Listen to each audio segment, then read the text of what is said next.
So, ano ba kung nakikita niyo, mga pundasyon at pinagmumula ng paglago kayo ng buhay kay Kristo. Isa po ito sa masasabi ko na measurement, panungkat sa ating pagiging Kristiyano. Kung talagang tayo ay seryoso at talagang yung commitment natin sa Panginoon ay nandoon. Kung ang ating pong gawa ng buhay natin ay nakapaloob sa mga ito. Una, pananatili kay Kristo. Siyempre, abiding in Christ. Sa John 5:55. Si Kristo ang Panginoon at sentro ng ating buhay. Pangalawa, ang salita ng Diyos. The Word of God, yung Biblia. Ito po ba ay bahagi ng ating buhay? Pakikinig, pagbabasa, pag-aaral, pagsasaulo, pagbubulay, at pagsasabuhay. Yun po ay palalim nating involvement sa Bible. Kasi kung hindi tandaan yun, hindi natin maisa sa buhay ang Biblia, ang salita ng Diyos. And then, panalangin, prayer, yung tayo ay personal na nakikipag-usap palagi sa Diyos. Ito yung pakikinig, pakikipamagitan, at paghiling sa Diyos ng may pananampalataya. Nakikinig din tayo sa Diyos. Saan? Through the Bible, o kaya ay through His Spirit. Nagsasalita po ang Panginoon sa atin. Isa lang, dahil sa iba ang alaman ng isip natin, iba ang focus natin, hindi natin marinig ang kanyang sinasabi o yung kanyang guidance. And then, nananalangin din tayo para sa iba, pakikipamagitan din, saka humihiling tayo sa Panginoon. At dahil po ng Diyos na dinigyan ang ating panalangin. Sabi niya, if my words remain in you, so John 5:7, you will ask whatever you wish and it shall be given to you. Pangako po yun. Ang condition lang, dapat nananatili tayo sa kanyang salita. And then, yung pong pakikiisa sa kapwa mananampalataya, fellowship. Kaya ito, yun po yung regular na pakikisama sa mga pagtitipon at gawain Kristiyano. Yan po yung buhay na inaasahan sa atin ng Diyos. Bahagi po yan ang ating paglago kay Kristo.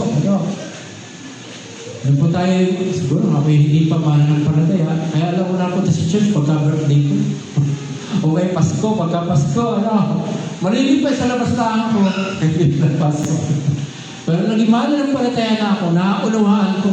Ang sabi nga ng Panginoon, kasama din sa mga utos ng Diyos, 6 na araw, pwede kayo magtrabaho. Ika-7 araw, isang araw ay ibigay sa Panginoon.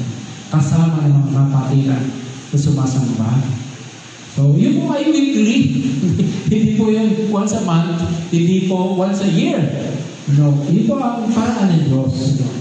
Ganun din po, pagpapatotoo sa sanlibutan, yung witnessing, yung ating pag-share ng ating nalaman patungkol sa ating Panginoon. Ito yung pagliliwanag ng buhay na kabanalan sa salita at gawa sa harap ng mga tao. Makikita nila sa ating buhay na natatransform sa magandang pag-uugali at nagpag-share tayo ng salita ng Diyos, and then in turn, maaaring sila po ay makakilala sa Panginoon. Dahil ito, nagiging mabunga tayo. Dahil gusto po ng Panginoon na tayo maging mabunga. Sabi sa John 15:8, kayo tinawag ko, hindi nyo ako pinili ko kayo para kayo magbunga at manatili ang inyong bunga. Sana po ay hindi lamang bungang araw ang bunga natin. Kundi bunga ng mga mabubuting bunga ng Espiritu, bunga ng mga tao na naaakay natin sa Panginoon. Paglilingkod sa Kanya. And then, lastly, paglilingkod nga sa Panginoon. Yung generally, mga ministries natin na sinasamahan. Pagtulong sa pag-akay sa mga tao kay Kristo at paglago ng mga sumasampalataya. So tayo po ay nag-serve para sa mga hindi mananampalataya na sila maakay kay Kristo, para sa mga mananampalataya na sila tulungang patuloy na lumanggo kay Kristo. Natutulang mo mga kapatid, yan po ang buhay Kristiyano. Diyan po dapat umiikot primarily yung buhay ng mga tunay na talaga kay Kristo. Kung isipin niyo, yung number 1, si Kristo ang sentro. Siya ang nasa bilog. Isipin po natin yan, lahat ng kasunod, nakapalibot na doon sa bilog na yun. Parang gulong, di ba? Mayroong spokes, mayroong pinaka-wheel ng bilog. At umiikot po yun. Doon umiikot kay Kristo ang ating buhay. Dati ko na rin po pinakita yan sa cross naman, sa master life na. Pero, pakaisipin po natin na wag lang tayo maging Kristiyano, gaano po tayo nagtalaga ng ating sarili sa mga bagay na yan. Kasi para sa akin po yun po ay mag-determine kung tayo lalago talaga o hindi sa ating buhay Kristiyano. Depende sa kung paano tayo nagtalaga sa mga gawain o sa buhay Kristiyano na yan. Bukod po dyan, siyempre kasabay yung ating pagiging estudyante, pagiging empleyado, pagiging kung ano mang trabaho natin sa mundo. Dapat kaakibat po yung mga bagay na si Kristo ang sentro. Kaya kung ang priority po natin ay ibang mga bagay, hindi si Kristo, hindi nga ganyan ang mga ganatan.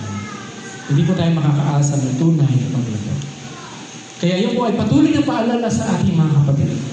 Dahil sa mundo po natin ngayon, na napakarami pong sinasabi mga tao, kailangan po natin maging maingat. Sabi mo nga po sa Colosas, bagay po yan ang ating team passage sa taon nito, Dos o 200 Gs, kayo'y magsipag-ingat. Baka sa inyo may bumihag sa pamamagitan ng kanyang filosofiya at walang kabuluhang pagdaraya. Ayon sa salit-saling sabi ng mga tao, ayon sa mga pasimulang aral ng sanlibutan, at di ayon kay Kristo. So, sabihin po natin anong mga bagay na higit natin pinakikinggan ngayon. Una po, na-discover ko na hindi pala kay Kristo ang patungkol sa mga horoscope. Yan, dati reader ako ng horoscope kung ano ang aking, ano ba ang gabay buhat sa horoscope. Isa po yung halimbawa yun na hindi kay Kristo, kundi mula sa sanlibutan ito. Mga gawa-gawa ng tao, tapos parang binibigyan ka ng gabay sa mundo. Kasama po yan ng mga bolang kristal. Minsan diyan pa sa TV, sa umaga pa. Meron pang mga cards na yung mga manghuhula, mga occultist, ang ginagawang parang gabay ng iba, ng maraming Pilipino. Kasama po yan doon, ng mga hindi kay Kristo. At sa paglalayo sa ating katiwala sa Diyos. At marami pang iba, hindi ko na mababanggitin nila. Bakit? Kasi kay Kristo, sapagkat sa Kanya'y nananahan ang buong kapuspusan ng pagka-Diyos sa kahayagan ayon sa laman. At sa Kanya'y kayo'y napuspos na siyang Pangulo ng lahat ng pamunuan at kapangyarihan. Ang punto po, mga kapatid, kumpleto ang kailangan natin kay Kristo. Sa Kanya magmumula ang lahat ng ating kailangan. Hindi natin kailangan ang galing sa iba pa.